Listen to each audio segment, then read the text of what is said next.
दोस्तों uric acid एक ऐसा वेस्ट प्रोडक्ट है जो हमारे सबके शरीर के अंदर बनता है और इसका हमारे शरीर में कोई काम नहीं होता और हमारे किडनी समय समय पर इस यूरिक एसिड को बाहर निकाल फेंकती है। लेकिन कुछ ऐसी कंडीशंस होती है, समझ लीजिए हमारी किडनीज अगर अच्छे से फंक्शन नहीं करे या फिर हम कुछ ऐसी खान पान की चीज़ें खा रहे हैं जिसमें प्यूरिन या फिर यूरिक एसिड ज़्यादा है, तो अगर हम इस खान पान की चीज़ों को खाएंगे तो हमारे बॉडी में यूरिक एसिड बहुत तेज़ी से बढ़ता है। और ये बढ़ा हुआ यूरिक एसिड क्या होता है कि यूरेट क्रिस्टल्स में कन्वर्ट हो जाता है और ये क्रिस्टल्स हमारे पैरों के जॉइंट्स के अंदर, जो अंगूठे के ऊपर जो जॉइंट होती है वहां पे जाके सेटल हो जाते हैं और जब वो सेटल हो जाते हैं तो वहां पे पेन, रेडनेस और स्वेलिंग हो जाता है, जिसकी वजह से बहुत सीवियर पेन उस पैर की जॉइंट के ऊपर हमें हो जाता है। काफी समय पेन इतना ज्यादा होता है कि हल्के टच से भी वहां पे उस जॉइंट पे हमें पेन हो जाता है। तो उस कंडीशन को हम बोलते हैं गाउट यानी गाउटी आर्थराइटिस। तो ये यूरिक एसिड के बढ़ने से गाउटी आर्थराइटिस होता है। तो आज की वीडियो में हम बात करेंगे दोस्तों गाउट के बारे में और बढ़े हुए यूरिक एसिड को कैसे कंट्रोल करना है, क्या खाना है क्या नहीं खाना है, कौन सी चीज़ें करनी है और कौन सी चीज़ें नहीं करनी है। और वीडियो के एंड में मैं बताऊंगा आपको एक ऐसी होम रेमेडी, अगर आप उस होम रेमेडी को 21 दिन तक इस्तेमाल करेंगे तो आपका गाउटी आर्थराइटिस पूरी तरीके से ठीक हो जाएगा। और इसके अलावा मैं आपको बताऊंगा एक अमेजिंग फैक्ट। तो दोस्तों फिर देर किस बात की, चलिए दोस्तों वीडियो को शुरू करते हैं। मेरा नाम है डॉक्टर आकिब जावेद और आप देख रहे हैं अपना पसंदीदा यूट्यूब चैनल डॉक्टर जावेद की दुनिया।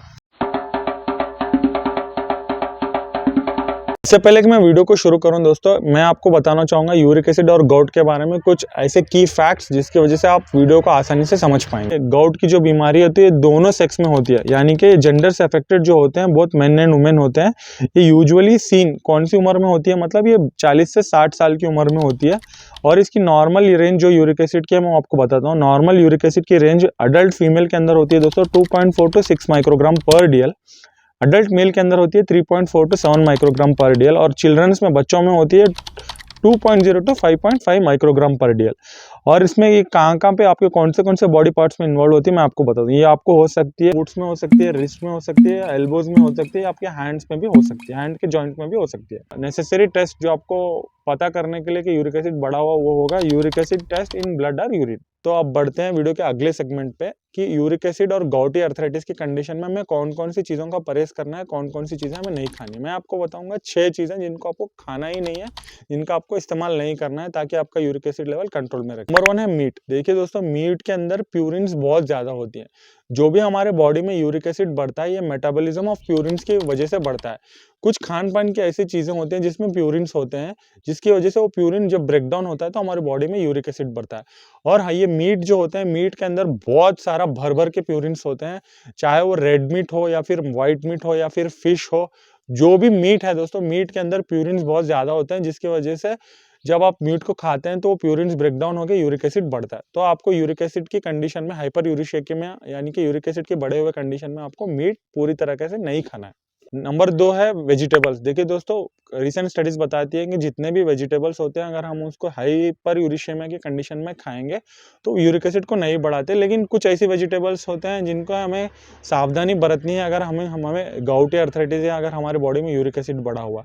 तो वो वेजिटेबल्स हैं दोस्तों पालक, नेक्स्ट है गोभी, नेक्स्ट है बैगन, नेक्स्ट है मशरूम और नेक्स्ट है रतालू। अगर इन खास करके ये जो मैंने 5 चीज़ें बताई आपको, अगर हाइपर यूरिशेमिया अगर आपको है या फिर गाउट है तो आपको इनको नहीं खाना है। Number 3, refined carbohydrates. देखिए दोस्तों, रिफाइंड कार्बोहाइड्रेट्स के अंदर प्यूरिन्स नहीं होती, लेकिन रिफाइंड कार्बोहाइड्रेट्स के अंदर सिंपल शुगर्स होते हैं। जितने भी बेकरी प्रोडक्ट्स आप खाते हैं जैसे कुकीज़ है, ब्रेड है, एग पफ है, वेज पफ है या फिर जो भी बेकरी आइटम्स हैं, उसमें क्या होती हैं, सिंपल शुगर्स होती हैं। तो शुगर क्या करती है, यूरिक एसिड को बढ़ाने में और ज़्यादा मदद करती है। तो बेटर है कि हम रिफाइंड कार्बोहाइड्रेट्स को अवॉइड करें। Number 4, beverages. देखिए दोस्तों, बेवरेजेस के अंदर भी प्यूरिन्स नहीं होती है, लेकिन बेवरेजेस के अंदर रिफाइंड शुगर्स होती हैं फ्रुक्टोज नाम की। वो फ्रुक्टोज जो होता है वो यूरिक एसिड को बॉडी में बढ़ाने के और मदद करता है, क्योंकि देखिए किडनीज, वही फ्रुक्टोज जो शुगर होती है हमारे किडनीज के लिए अच्छी नहीं होती है, हमारे हेल्थ के लिए भी अच्छी नहीं होती है। तो हमारे किडनी पे क्या होता है, ज़्यादा काम करना पड़ता है हमारे किडनीज को। तो किडनीज क्या करती हैं, ज़्यादा फ्रुक्टोज को भी उनको निकालना होता है। हाइपर यूरिशेमिया की कंडीशन में यूरिक एसिड को भी बाहर निकालना होता है। तो इस वजह से क्या होता है, जो यूरिक एसिड ज़्यादा हमारी बॉडी में बना हुआ तो वो बाहर नहीं निकल पाता इस फ्रुक्टोज की वजह से। तो बेटर है कि हमें हाइपर यूरिशेमिया और गाउटी आर्थराइटिस के कंडीशन में हमें ज़्यादा फ्रुक्टोज वाली बेवरेजेस जैसे cold drinks, 7 up, Thums up, Maaza, खास करके सोडे को हमें इस्तेमाल नहीं करना है। नंबर 5 है दोस्तों पल्सेस यानी दालें। देखिए दोस्तों, दो तरह की दालें होती है, एक है साबुत दालें और एक नॉर्मल दालें। साबुत दालों के अंदर दोस्तों उड़द की दाल और मूंग की दाल यूरिक एसिड को बढ़ाती है, और इसके अलावा छोले और चने ये भी यूरिक एसिड को बढ़ाते हैं।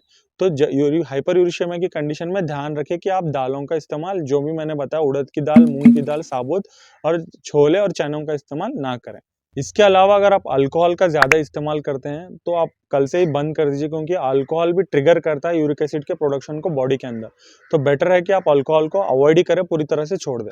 इसके अलावा शुगर केन जूस अगर आप रोज़ाना लेते हैं या फिर आप दही को रोज़ाना खाते हैं, तो भी बॉडी में यूरिक एसिड के बढ़ने के चांसेस बहुत ज़्यादा हैं। आप इन दो चीज़ों को भी अपनी खान-पान की चीज़ों से अवॉइड करें। नेक्स्ट आते हैं दोस्तों अगले सेगमेंट के ऊपर कि हमें कौन सी चीज़ें हमारे डाइट के अंदर रखनी है ताकि हमारा यूरिक एसिड कंट्रोल। वो चीज़ें हैं दोस्तों, फ्रेश चेरीज़ है, स्ट्रॉबेरीज़ है, ब्लूबेरीज़ है, रेड बेरीज़ है, बनाना है, पाइनएप्पल है, राइस है, व्हीट है, भैंस का दूध, गाय का दूध, आंवला यानी कि इंडियन गूसबेरीज़ अगर आप इस्तेमाल करते हैं, या फिर रेजिन, किशमिश, एशगॉर्ड और ड्राई फ्रूट्स अगर आप इस्तेमाल करते हैं, तो आपका यूरिक एसिड इससे कंट्रोल होगा। रिसर्च स्टडीज़ बताती हैं कि जो भी मैंने चीज़ें आपको बताई, ये यूरिक एसिड को कम करने में बहुत ही फ़ायदेमंद है। दोस्तों नेक्स्ट आते हैं अगले सेगमेंट के ऊपर कि आपको क्या क्या करना है और क्या क्या नहीं करना है ताकि आप अपना यूरिक एसिड को कंट्रोल में रख सकें, आप गouty आर्थराइटिस को ठीक कर सकें। दिन में रोज़ाना 9 से 10 ग्लास पानी पिए, क्योंकि अगर आप हाइड्रेटेड रहेंगे तो आपकी किडनीज यूरिक एसिड को अच्छी तरीके से बाहर निकाल सकेंगी।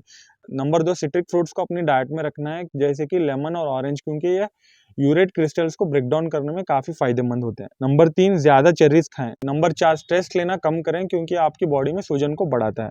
नंबर 5, एक हेल्दी बॉडी वेट को मेंटेन करें। 3 चीज़ें जो आपको नहीं करनी है। नंबर 1, आपको कभी भी यूरिनेशन के अर्ज को कंट्रोल नहीं करना है। जैसे भी आपको पेशाब की अर्ज आए, पेशाब आए, आपको जाके आपको ब्लैडर खाली करना है। नंबर 2, अगर आप कोई बीपी, शुगर या डायबिटीज़ का मेडिसिन ले रहे हैं, तो अपने डॉक्टर से क्रॉस चेक कराएं अपने मेडिसिन को, क्या ये मेडिसिन यूरिक एसिड को तो नहीं बढ़ाती, क्योंकि मैंने बहुत सारे पेशेंट्स को ट्रीट किया है, उनमें वो सब, उनकी डाइट तो अच्छी थी, लेकिन वो जो मेडिसिन ले रहे थे उसकी वजह से उनका यूरिक एसिड बढ़ रहा था। काफ़ी ऐसे मेडिसिन होती हैं जैसे डायूरेटिक्स, पायरिज़ामाइनाइड, हाइड्रोक्लोरोथियासाइड, जिसकी वजह से उनका यूरिक एसिड बढ़ता है। तो अपने डॉक्टर से क्रॉस वेरीफाई करना कभी भी ना भूलें। नंबर 3, जितना हो सके आपको गouty आर्थराइटिस का यानी हाइपर यूरिशेमिया का या फिर बढ़े हुए यूरिक एसिड का ट्रीटमेंट जल्द से जल्द स्टार्ट कराना है, क्योंकि लेटर स्टेजेस में ये बहुत डिफिकल्ट होता है ट्रीट करने के लिए। तो दोस्तों आप बढ़ते हैं अगले सेगमेंट के ऊपर, that is home remedy to treat gouty arthritis और हाइपर यूरिशेमिया कंडीशन। तो इस होम रेमेडी के लिए हमें चाहिए दोस्तों 4 मेडिसिन। नंबर 1 है गिलोय का पाउडर, नंबर 2 है जिंगर पाउडर, नंबर 3 है यष्टि मधु, नंबर 4 है कटुकी। ये चारों मेडिसिन हमें चाहिए। इसका हमें 10-10 ग्राम चाहिए।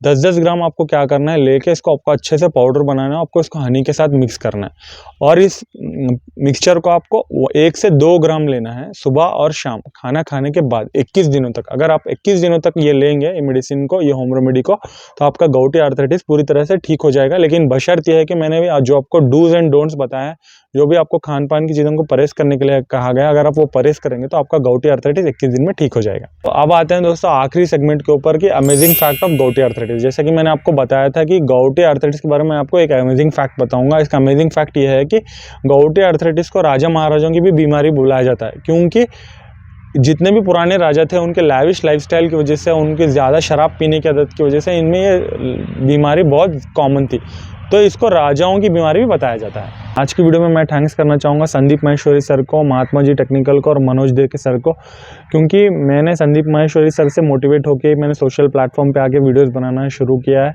और मैंने जो भी मैं एडिट करता हूँ वीडियो में, जो भी करता हूँ, ये महात्मा जी टेक्निकल और मनोज दे के फ्री यूट्यूब वीडियोज़ को देख के, टेक्निक जो भी मैं एडिटिंग करता हूँ उनको देख के सीख के ही करता हूँ।